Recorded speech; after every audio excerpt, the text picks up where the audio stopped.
Partie 2, les sols. Pourquoi parler des sols? Parce que les sols ont une grande importance pour l'agriculture et, vous vous en souvenez, une grande partie de la population du monde tropical a très longtemps vécu majoritairement de l'agriculture. De nombreux habitants des pays en voie de développement en vivent encore aujourd'hui. Cette importance des sols pour l'agriculture et cette importance de l'agriculture pour la population du monde tropical explique l'intérêt ancien que les scientifiques, qu'ils soient géographes, agronomes ou autres, ont porté aux sols tropicaux. Premier point, la végétation luxuriante que présentent les milieux tropicaux est trompeuse. Elle semble signifier que les sols forestiers sont riches en humus et donc ils sont fertiles, étant donné l'abondance des matériaux en décomposition, les feuilles, les branches, en lien avec la chaleur et avec l'humidité. Mais en fait, cette impression est trompeuse. Dans leur ensemble, les sols tropicaux sont plutôt médiocres. Alors on insiste souvent sur leur pauvreté, mais on insiste plus souvent encore sur leur dégradation ou leur fragilité lorsqu'ils sont exposés à l'érosion ou à des processus de dégradation du type de la désertification. Cependant, il ne faut pas perdre de vue la grande diversité des sols dans les milieux tropicaux. Ils présentent une véritable mosaïque en fonction de leur localisation, de leur position, en termes de relief, de leur exposition. Et donc, l'échelle à laquelle on raisonne est quelque chose d'absolument essentiel pour pouvoir caractériser des sols plus ou moins riches, plus ou moins pauvres. D'autre part, en matière de sol comme en matière de climat, il faut se garder de tout déterminisme, il faut faire attention aux comparaisons et aux déductions hâtives. Les terres cultivées sont très souvent ce que les hommes en ont fait. Des soins intensifs, des travaux d'aménagement méticuleux peuvent transformer des sols pauvres en terreaux fertiles et inversement, des terres riches a priori peuvent être abîmées par des exploitations imprudentes. Donc on y reviendra notamment quand on expliquera les densités des populations. Dans l'ensemble, les sols du monde tropical sont des sols pauvres en éléments fertiles mobilisables. De nombreux sols sont des sols sableux qui sont peu pourvus en humus. Et ces sols retiennent peu finalement les matières organiques. Cette matière organique, elle est rapidement consommée par les insectes, notamment les termites, hein, les insectes sont très nombreux, en particulier en milieu tropical humide, et par toutes sortes de micro-organismes. Les eaux également contribuent finalement à dégrader l'humus dans le sol. En outre, les sols tropicaux sont très souvent acides du fait du lessivage, qui est lié à l'intensité de l'infiltration des eaux, hein, des eaux, du fait de l'humidité du milieu, de l'abondance des précipitations, de la température aussi. On a donc des conditions qui sont peu favorables à une bonne utilisation de l'humus disponible par les plantes. Dans la forêt tropicale humide, on observe un certain équilibre en matière d'apport d'humus. La forêt fournit de l'humus avec les feuilles qui tombent et qui se décomposent, mais elle n'accroît pas vraiment la quantité d'humus, elle la maintient, puisque l'humus est en même temps, au fur et à mesure qu'il est produit, il est aussi évacué par l'abondance des précipitations. Dans ces conditions, la déforestation entraîne un appauvrissement des sols. Si la forêt disparaît du fait d'un défrichement, il n'y a presque plus d'apport en humus, mais les mécanismes de décomposition se poursuivent. La pluie, l'infiltration de l'eau, la décomposition par les micro-organismes et par les insectes, et ce qui aboutit assez rapidement à un appauvrissement du sol. D'autant que les mécanismes de l'érosion sont particulièrement actifs, les pluies sont violentes, et quand il n'y a pas la protection de la végétation, eh bien, elles frappent directement le sol, elles ont une forte capacité érosive sur le sol nu. C'est pour ces raisons-là, en plus des raisons climatiques, que la déforestation renvoie à des enjeux absolument considérables, aussi bien en Amazonie, dans le bassin du Congo ou en Asie du Sud-Est, en Indonésie, par exemple. La question des gaz à effet de serre en lien avec la déforestation est un enjeu planétaire majeur, mais il y a également des enjeux importants à préserver le couvert forestier pour préserver les sols tropicaux et la biodiversité finalement qu'ils portent. Alors, si on devait faire une description rapide, je dirais, des principaux types de sols qu'on rencontre dans le milieu tropical, sous la forêt dense, on trouve principalement des sols ferralitiques, donc des sols rouges, très riches en oxyde de fer et en oxyde d'alumine. Ces sols se forment sous couvert forestier, en climat tropical ou équatorial. Ce sont des sols qui sont riches, qui sont fertiles, mais qui sont très fragiles. Comme je le disais tout à l'heure, s'il n'y a plus de couvert forestier, ces sols peuvent se dégrader rapidement en cuirasse, par exemple, à la suite d'un processus de latéritisation. Dans ce contexte-là, les oxydes de fer et d'alumine forment des nodules, et ils se concrétionnent, ils se rassemblent entre eux, et s'ils se soudent, ils forment des cuirasses qui peuvent être définitivement stériles et qu'on ne peut plus cultiver. Deuxième type de sol, dans les forêts sèches, dans les savanes, donc dans des climats subhumides ou semi-arides, je dirais entre 600 et 900 mm de pluie par an, ce qui correspond à peu près au climat sahélo-soudanien en Afrique. On a une domination des sols ferrugineux, donc qui sont des sols à fertilité moyenne, mais qui sont moins fragiles que les sols forestiers, moins sensibles donc à l'action humaine. Ces sols se sont formés dans des régions à longue saison sèche, dans des paysages de savane à graminées, tels que je vais les aborder un petit peu plus tard. Ce sont des sols qui sont riches en fer, en argile, mais qui n'ont pas d'alumine libre, ce qui contribue, je dirais, à leur moindre fragilité. Il y a en outre un certain nombre d'exceptions, donc des sols qui sont peut-être moins répandus en superficie, mais qu'on rencontre dans un certain nombre de contextes. Des sols noirs, de bas-fonds, par exemple, ou des vertisols dans des bas-fonds très, très humides, des sols bruns sur les versants. Dans l'ensemble, ils sont fertiles, ils sont meilleurs que les précédents, même s'ils ne sont pas très abondamment présents. Quelques images pour illustrer une diversité finalement de sols. Alors, j'ai choisi ici plusieurs photos au Sénégal avec un gradient en latitude. Je pars de zones. Donc, vous voyez ici, on est au nord du Sénégal sur des sols sableux, légers, assez faciles à travailler. Et puis, la deuxième photo a été prise au centre du Sénégal. Donc, c'est le deuxième point rouge.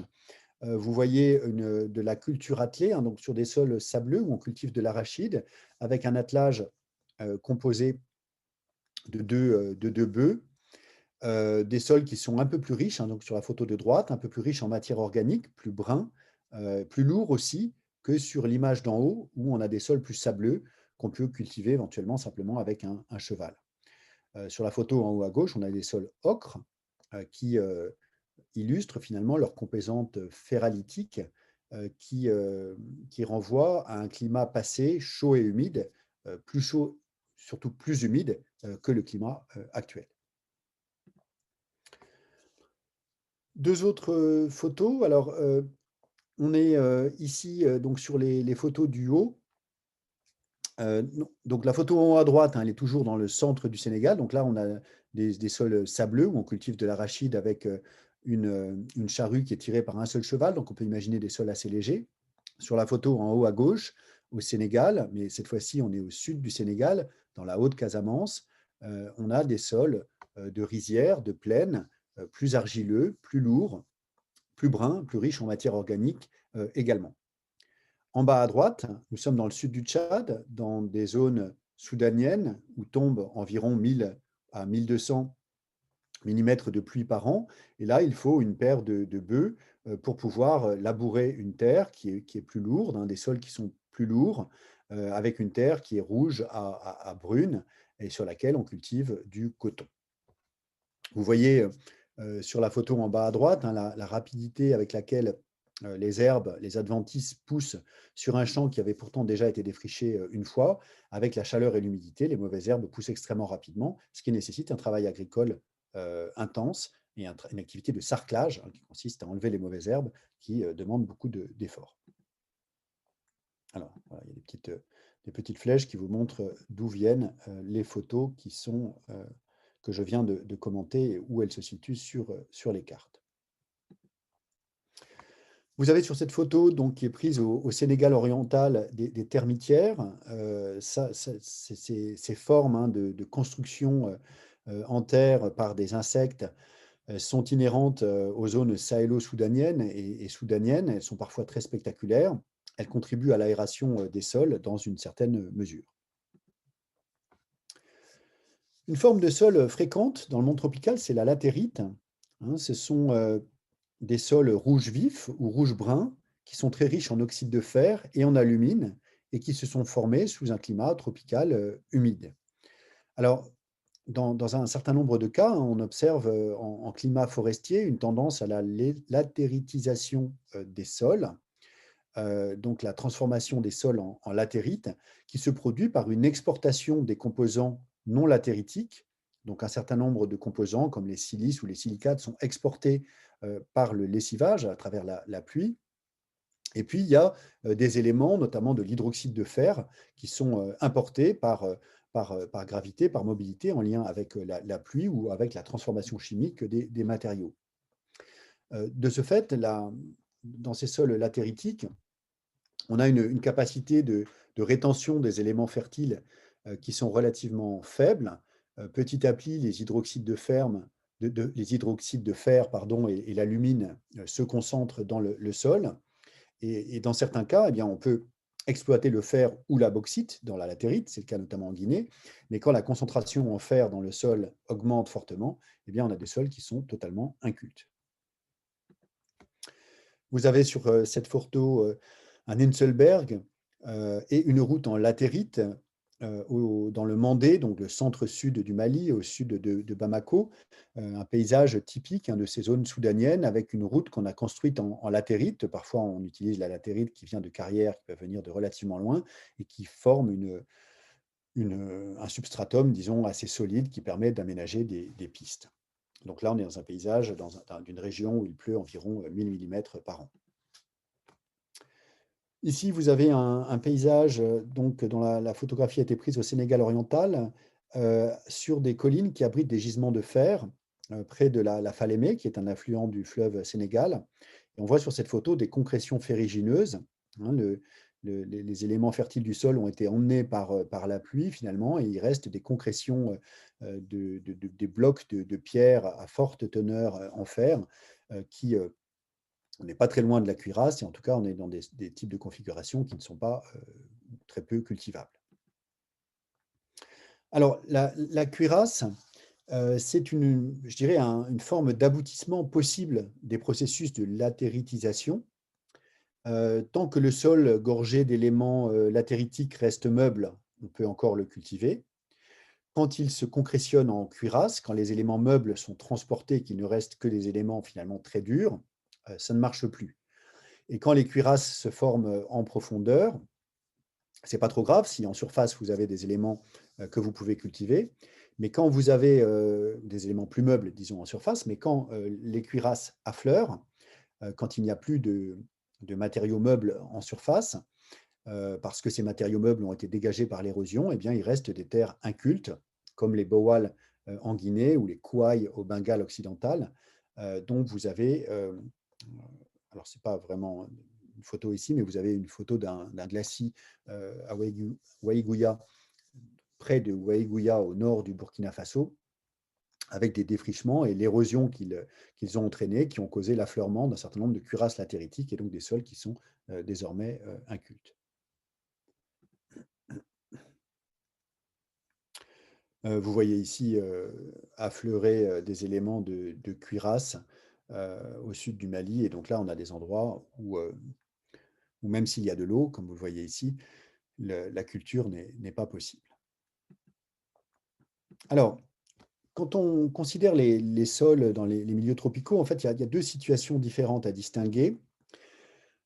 Sur les sols qui se sont formés sur les vieilles plateformes d'érosion, en Amazonie ou en Afrique, dans l'ensemble, on a des sols qui sont pauvres, puisqu'ils se sont formés sur des formes très anciennes, des roches très anciennes qui remontent au Précambrien, parfois à 4 milliards d'années.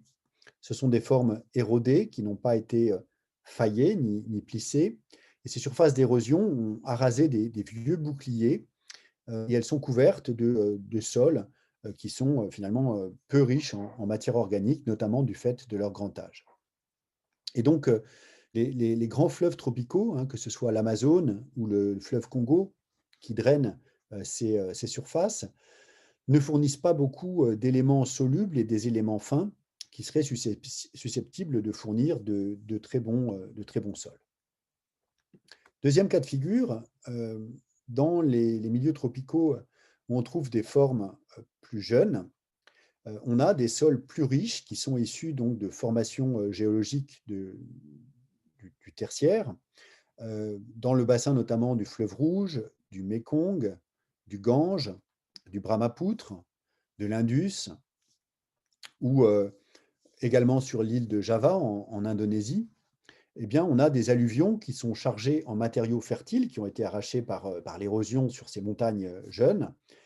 Et dans l'ensemble, donc, on a dans ces vallées des alluvions qui peuvent être extrêmement fertiles et qui peuvent permettre des cultures très productives. Hein, donc là, il y a quand même deux configurations assez tranchées, assez différentes entre les vieilles plateformes d'érosion et les fleuves qui les drainent. Et finalement, même sur les terrasses alluviales, eh ben, il n'y a pas de sol très riche. Et puis, les grandes vallées qui sont situées en aval des formes plus récentes, sur lesquelles on a des sols qui sont dans l'ensemble plus fertiles. Alors, ceci étant dit, il faut bien garder à l'esprit que les sols à eux seuls n'expliquent ni le peuplement, ni le niveau de développement, par exemple, de l'agriculture.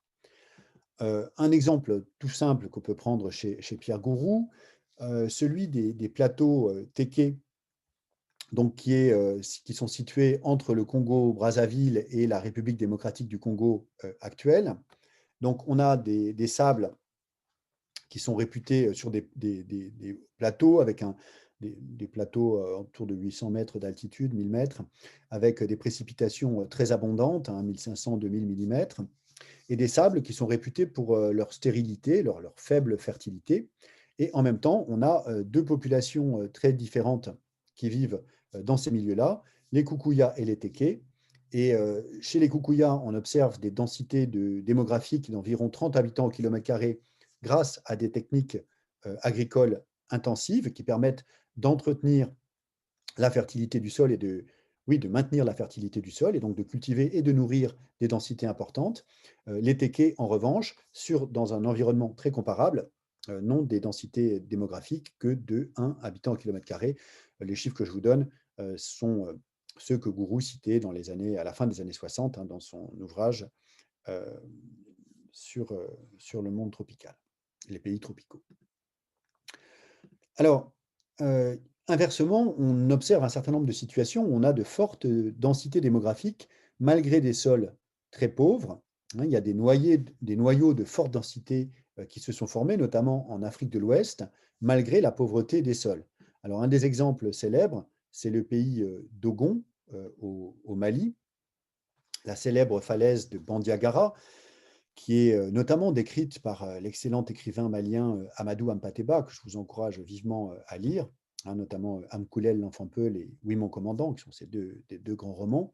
Bon, donc cette falaise de Bandiagara, qui fait plusieurs dizaines de kilomètres de long, qui est un environnement complètement rocheux et qui a accueilli une population importante, la population d'Ogon, qui s'est réfugiée finalement dans cet environnement minéral pour préserver son autonomie politique face à des constructions politiques, à des royaumes, Peuls, qui voulaient les assujettir.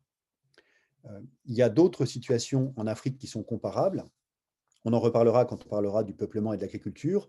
Les monts Mandara, au nord du Cameroun, le Fouta Djallon, au centre de la Guinée, où on a des configurations naturelles, plutôt des hautes terres, des montagnes plutôt rocheuses et plutôt défavorables à l'agriculture, et où, pour autant, dans des conditions historiques particulières, des densités humaines importantes se sont constituées. Alors, vous avez ici des images de la falaise de Bandiagara. Les Dogons, à partir du XIVe siècle, ont utilisé comme cimetière les anciens habitats troglodytes des Télèmes, donc un peuple qui avait vécu dans la falaise même à partir du XIe siècle.